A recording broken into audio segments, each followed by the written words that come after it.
Good morning. Let me ask, who in the room has not heard of Constant Contact? That's pretty much what I expected. As a former tenant in Reservoir Place, where my law firm was, now called, or AKA, the Constant Contact building, we saw firsthand the growth of Constant Contact. In fact, a couple of years ago, we had to leave the building because we couldn't grow because Constant Contact was devouring so much space. And as Bob said, earlier this year, SBANE had to move because Constant Contact needed the second floor. It's been tremendous growth. But I guess in some ways I could say, curse you, Constant Contact. But it's all worked out very well. And as Bob said, for SBANE, we've been developing a terrific partner relationship with Constant Contact recently.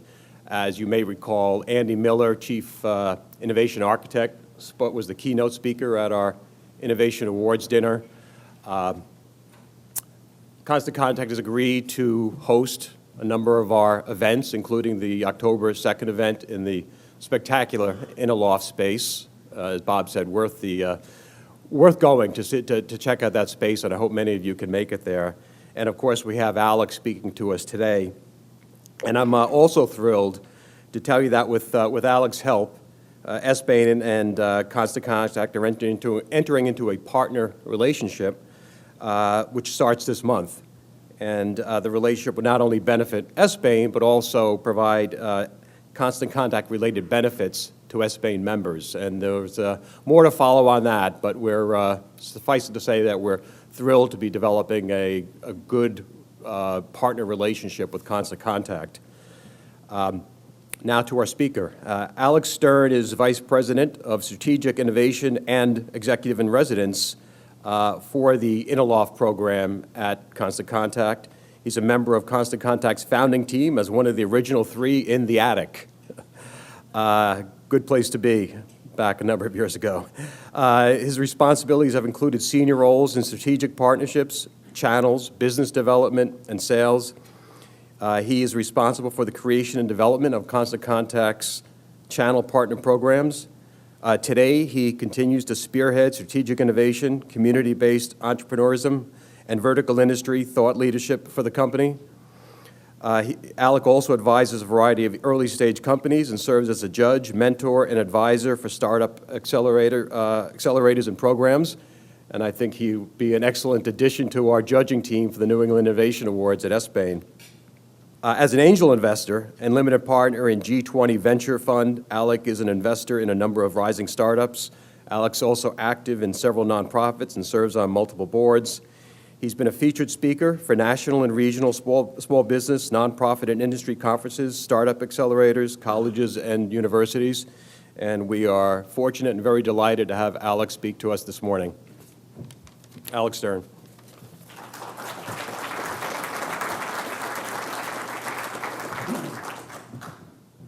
Thank you very much. I want to thank Bob, and Susan for the opportunity to be your kickoff breakfast series speaker. So I'm really honored to be here.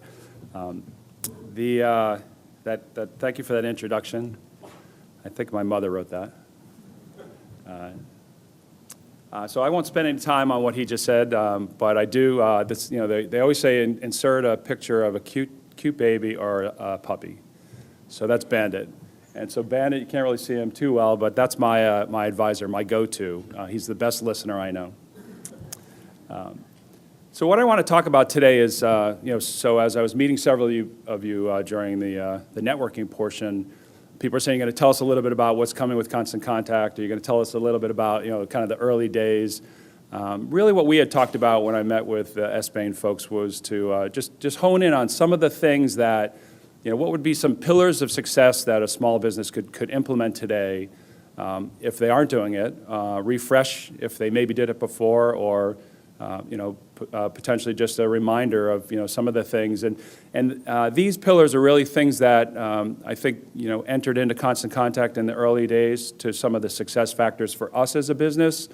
But they're also, with our 600,000 small businesses that we work with today, of which over 100,000 are nonprofits, out hearing and listening to what they're doing, and also just being out in the community with all this sort of stuff I do as I like to say, my night job of assisting small businesses. It's in the DNA, and I love working with them and try to help them as often as possible. And so just so the learnings are sort of from a bunch of different, places. So I thought I'd just dive in, and if there's any questions, or if you want to raise a hand, or if you have a thought or something, or if you're doing something around the topic that you want to just toss into the mix, we'd welcome it. Certainly can make it interactive. And if you don't raise your hand and you want to throw something at me, soft chewable candy is preferred. So I think the first one is just when thinking of us as small businesses, is setting the guardrails, right? So what is really the business focus? What are we going after? Who's our target market? There's a lot of things that we're sort of establishing along the way. I think sometimes we find an opportunity that comes our way where it's not exactly kind of in the lane that we're traveling on. And so then there's those thoughts around, do we expand into another lane? Do we shift lanes? There's sort of the movement around those lanes in the highway. And I think that, there might be a pivot in the business, where you'd say, okay, we're going to really sort of shift gears.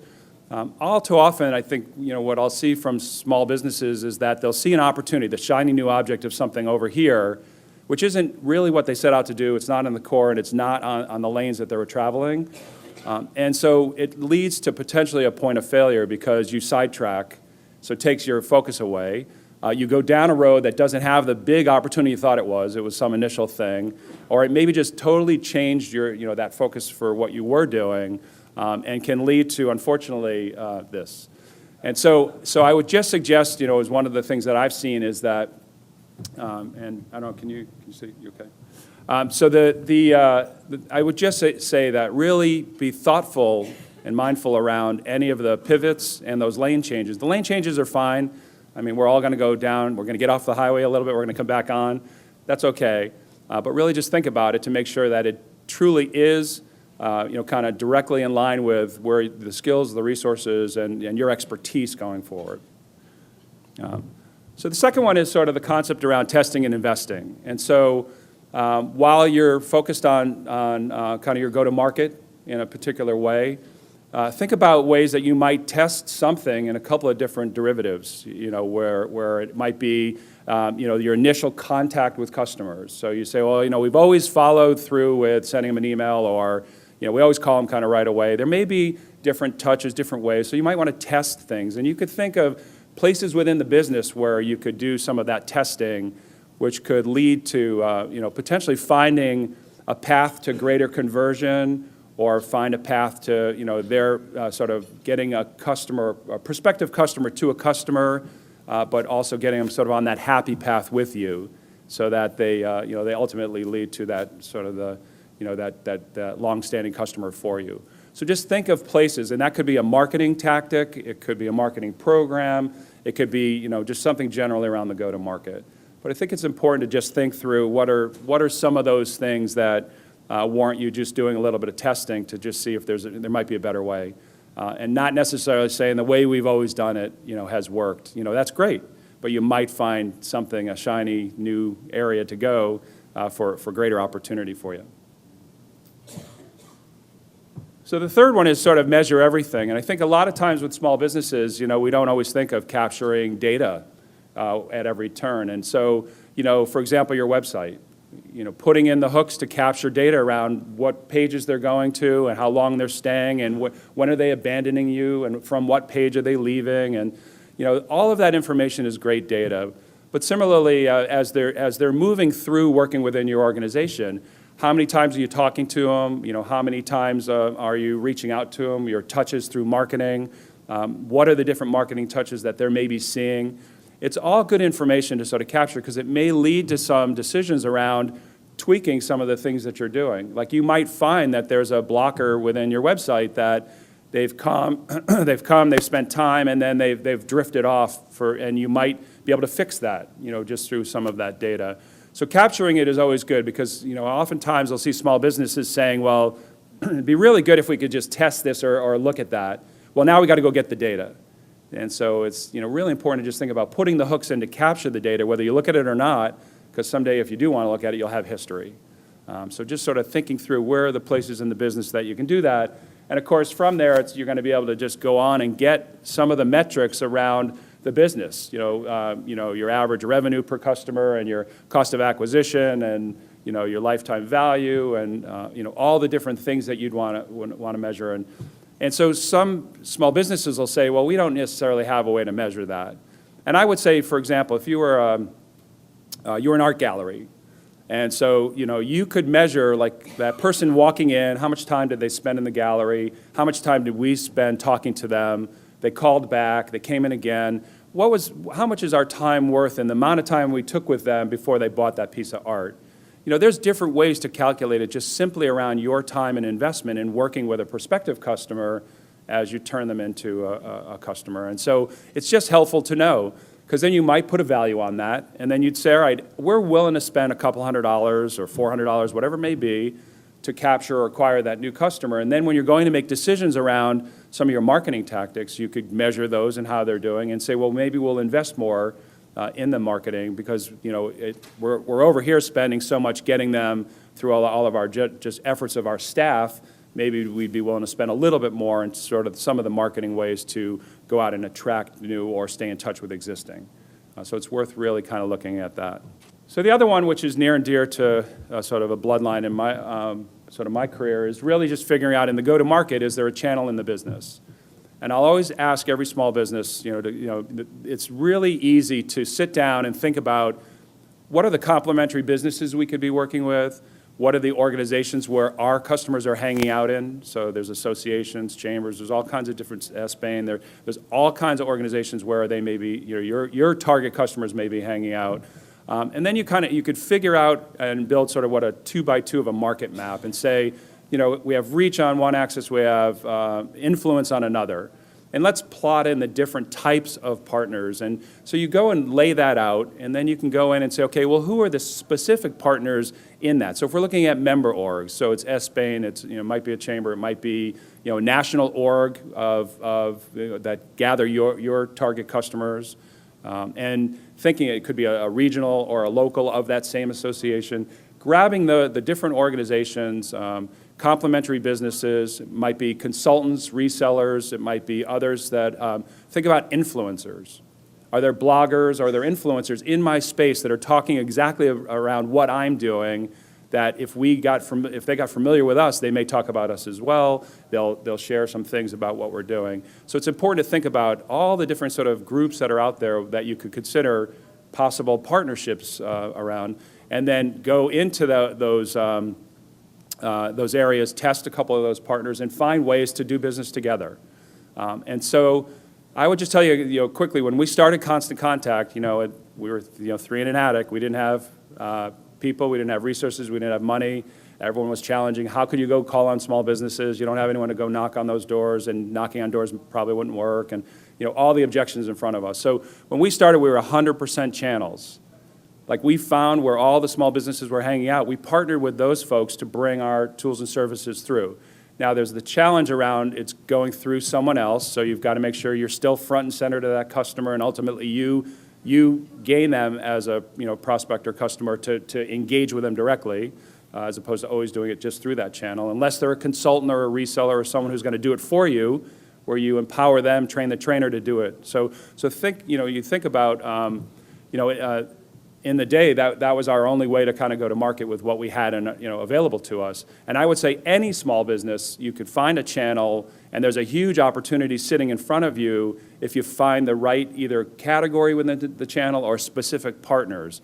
And I would not be discouraged if you go into a category and you find a partner and it doesn't work, because that just might be something around that partner and their commitment to sort of work with or promote you. And oftentimes some of those partners will go right back to their core. And when they're maybe struggling with their business a little, or they've got to hit some numbers, they sort of forget their partners. So think about finding another one, test a few of them before you declare its success or not. And the last thing I would say on this is that the ones you think are just going to knock it out of the park, they're going to do all these great things for us, are the ones that probably won't do anything. And then the ones who you least expect are going to surprise you and do a lot. So just don't underestimate sort of any of them, treat them equally. The next one is just delight the customer. So you see the line here of customer expectations. They expect you to sort of hit sort of some bar being customers. But what can you do to exceed that or get to a place where you delight? I like to say surprise and delight, or create that wow experience for your customer. So one of the things that we did early in Constant Contact was everyone that opened a trial, we called them within 48 hours. So we were all on the phones calling. Hey, thank you for signing up. You know, how can we make this a great experience for you? And just getting engaged with them right away. Talk about a wow moment. Somebody signed up online, you know, sitting in front of their computer and their phone rings. You know, and they're like, my God, why are you calling? Well, we're here to help. I'm a marketing coach and I'm here to help. So think about within your business, what are the things you can do? And I can tell you that the minute you surprise and delight somebody, what are they going to do? They're going to go onto social channels and tell everyone, you're not going to believe what this company did for me. They're going to go to that networking event. They're going to say, just get into a conversation. Just say, you wouldn't believe the experience I had.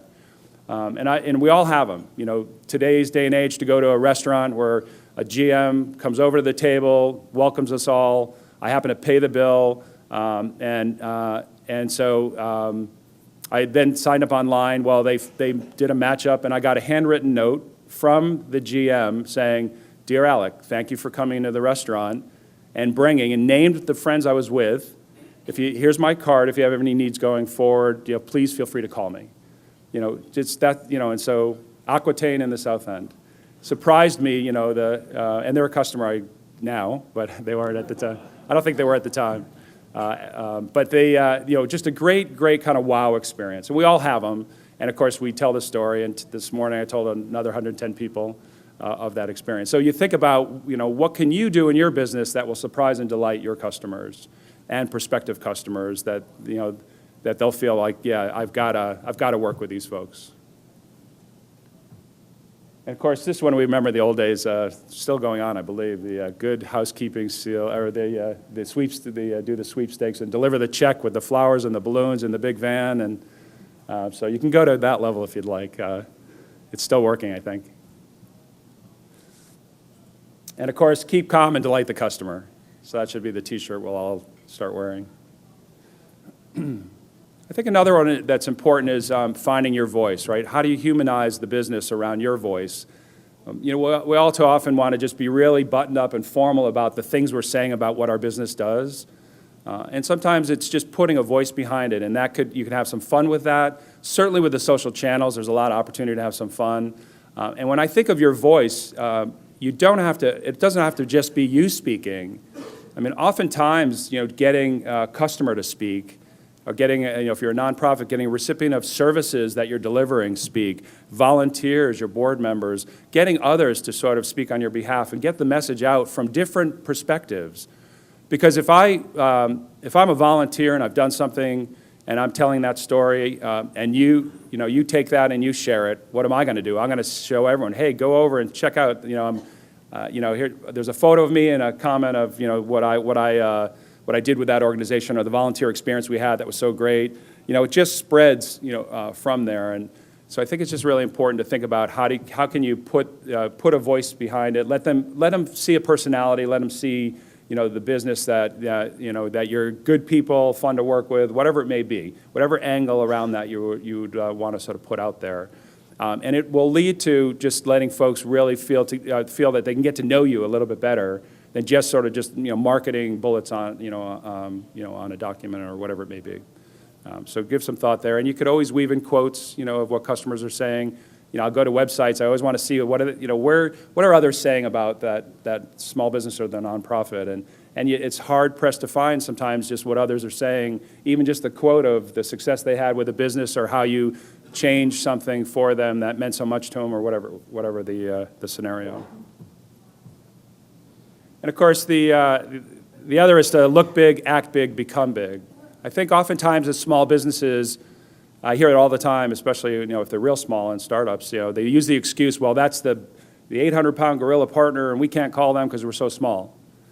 I'm like, you know, a lot of times it's just the perception. If you're coming across professional and you professionalize how you're communicating, oftentimes someone will say, well, I'm going to call that partner. Well, put what you're going to say together in some slides, you know, just say, well, I have a PowerPoint. You want to just share screens, and we can just go over that. you could just professionalize it, because then what will happen is they'll see, well, yeah, these guys are serious about it. This isn't the first time they've gotten on this phone call. And then, by the way, you can send it to them. And then when they have to play the telephone game and telling the next person on the team or the group that, hey, I just spoke to this business and we should talk about maybe working with them, they now have a document they can share, and you don't have to expect them to play the telephone game and remember everything you said and say it back to the next person the way you want them to, because it's what they heard and how they're going to repeat it. So you can think of ways that you can kind of just professionalize and look bigger, and again, that perception. When we started in an attic, no one visited the attic. We weren't going to bring anyone there. So we were famous for, going down to the downtown law firms and accounting firms, and folks had beautiful conference rooms overlooking the water, and borrowing them to have our meetings. And we happen to be downtown. You want to come meet us, here? And we were just constantly trying to find ways that it would just look like, okay, and it was like asking a friend working at that firm, could we just borrow a conference room for a couple hours, and just doing whatever we could to sort of have that perception of, we're bigger than we were, and of course then it grows on you, and it grows on your team, and everyone's feeling, okay, yeah, we are bigger. I presented yesterday to a bunch of small businesses, and I just got the feeling with this one person out, the questions they're asking, they were just so hesitant to do things, and I'm like, don't be so hesitant. Get out there. You have everything you just told me is such a great story, and tell that story and pound your chest and be proud of it, and just sort of get out and do it with that confidence, and people will feel that. I'll always say if you're tentative and someone hands you a baby, it's going to cry. And if you're like kind of nervous going to pet the dog, it may growl, or all those scenarios. When you're on oftentimes even on the phones, like people can hear through your voice. If you're not airing, sort of having that confidence and feeling really, the conviction around what you're saying, and how great the partnership would be with them, or the opportunity to work with them, or whatever it may be. And of course, the other one is around whatever space you're in. Effective immediately, you're all thought leaders, right? You are an expert in your space. You know something about it. I was talking to a couple of folks during the networking, hearing some snippets of how they're going to market and what's different than competitors, or what the market does today. You're a thought leader. You could package that up, and you could be sharing some of that information, which would then attract others to want to grab the information and write an article about you, or put some of your thought leadership into print to your target audience. That association is always hungry for great content that could help their member base, and guess what? You would be able to provide that. And then it could lead to things where you can speak at their sessions, you can do other things that will get you in front of the target audience you're looking for. So think of ways of packaging it up, and if you have enough there where you can go and get some trends and some stats, those are always great things for others to want to share. Like, this is what, from your perspective, what you're seeing as a trend in the industry around that. And so it's just really easy to package that up and then find folks that will want to share it with their base. Okay? I think the other one, which we sometimes do lose sight of, is just that feedback is a gift. Captures feedback where at all places and whenever possible, to just ask the questions of your different, and so you have different constituents. So it could be prospects, it could be customers, people leaving. Learn from any of the folks in those different constituents about their thoughts and getting their feeling, because they'll give you a pulse on kind of where they are with you and where they think that your business is, and where the direction it's going, or the changes you're making. And so it's just really useful to capture that, and you can capture it a lot of different ways. And if everyone's familiar with the Net Promoter Score, you can start to capture your own Net Promoter Score. If you Google it, it'll tell you kind of quickly how you do it. But it's simply asking a question: how likely are you to refer us to someone else? And you can start to track that and throw that into your surveys as just another question. And if you do that over time, you'll start to see, is it trending up or down or staying flat? And don't always worry about what other industries and others are doing, because everyone's Net Promoter Score will be different. So establish your baseline and kind of track that. So.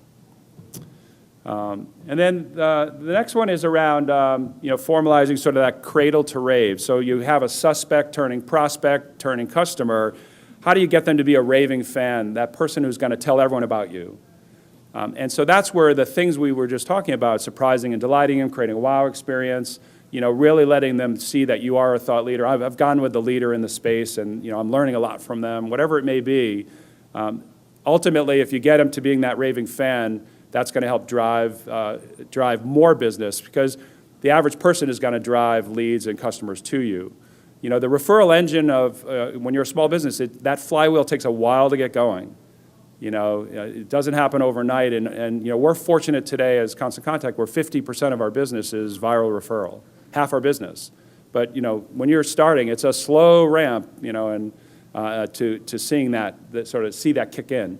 And it's just really important to know that, but think about what you can be doing to create those raving fans early on.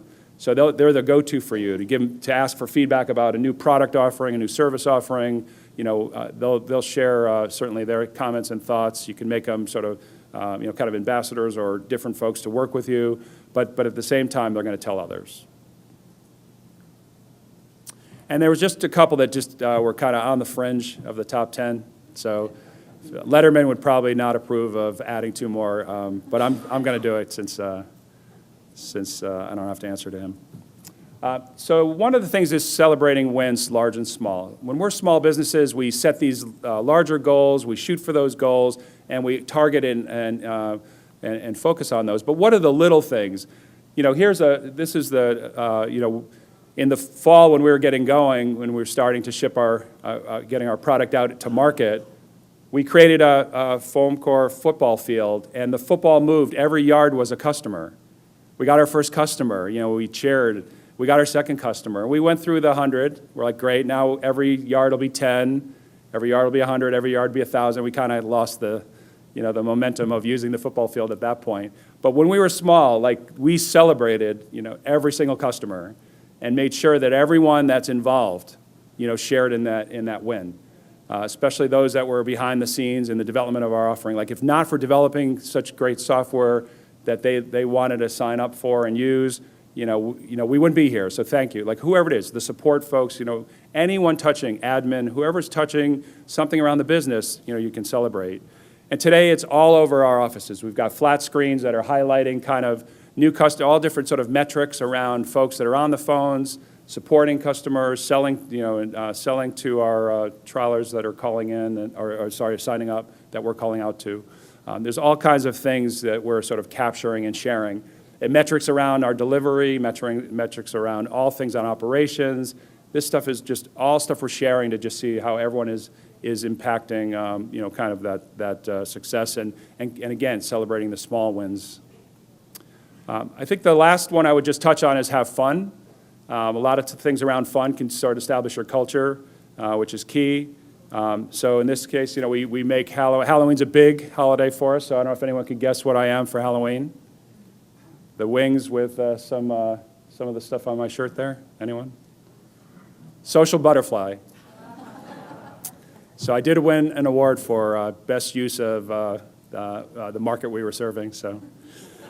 And then, of course, I'm a drummer, so I wrote a Constant Contact song. We have a music video, so if you look up Band of Online Marketers on YouTube, you can watch our music video of an older song on Constant Contact. I have to write a new one because we have so much in the suite now. And, of course, you know, why not aluminum foil everything on someone's desk when they're away? So, and that we did in a charity auction. People bid on, like, which coworker they wanted to have that done to, and the funds we raised went to charity, which was great. And so you could see there were many offices that got foiled. And of course, you know, celebrating our customers. We did a slow time video of everyone signing a chalkboard, thanking our customers, and then use that as an end-of-year video that we shared with everyone. So think about ways you can do that. Just 1 second on, we did mention the InnoLoft. Bob mentioned the InnoLoft. We welcome anyone to come out to just, you know, one exit up to Trapello Road. So come to the SMB InnoLoft. We just launched it. For any organizations that want to host meetings there, we open it to the public for large forum things like this and smaller sort of meetings as well. We have at least, you know, sort of 1 to 2 different meetings that are hosted there daily now, where it's just space for the community. And then the InnoLoft also is an accelerator for small businesses. So if you have a product, you're in market, you may or may not have customers, and you want to work through our accelerator program, we're taking applications in October, and so we took 4 in our first class of B2B, B2C, and nonprofits. We brought them in. They're working with our whole team, and our goal and objective in this is really to help scale the business as small businesses and giving back to the community. So I guess, I don't know, do we have time for a question or two, or, yep? So I guess I'll open it for a question. So especially as you're early days of starting, you know, the idea will pivot or potentially change as they see a bigger market opportunity or what they were working on fitting maybe better in another area. So it is common to see, especially in the early days. But I think as you start to evolve and you start getting customers, that's the place where you have to think about, do we pivot? Do we change lanes? Do we widen the lane? You know, an example with Constant Contact, we first thought we would go after the big box retailers, Amazon and others. How could we help a small business compete? And so what we ended up doing was to say, well, you know, 80% of businesses are service-oriented and nonprofit, and so we said, let's now broaden the suite of the type of newsletters and campaigns you could send to not just promotions, but news, announcements, updates, and that sort of widened the net for us. So we stayed the course, but now we had a wider net of opportunity of type of business, so great. Is that it? All right, so Alec, feel free to reach out. Here's my contact info if I can help. how many employees do you have there? So Constant Contact has 1,200 employees, 750-ish, or maybe 800 up the road in Waltham. About 6 or 7 offices around the U.S. For development offices and other things. We have a big location in Colorado, Loveland, Colorado, for support and sort of the inside sales as well here in Waltham. So supporting our 600,000 customers, about 1,200 people. So. Sorry, Oh, SBANE wow. cup, so that, Do I drink this? What is this? so you'll remember us every day. Cheers. Thank you. Stay here 1 second. So, SBANE today will announce that we've entered into a partnership with Constant Contact so that any SBANE member that signs up for Constant Contact will receive a discount. So, you know, it is a sense of community there. It's a great company. You can't miss the building. There's signs on it. And we hope you'll come by to their innovation loft.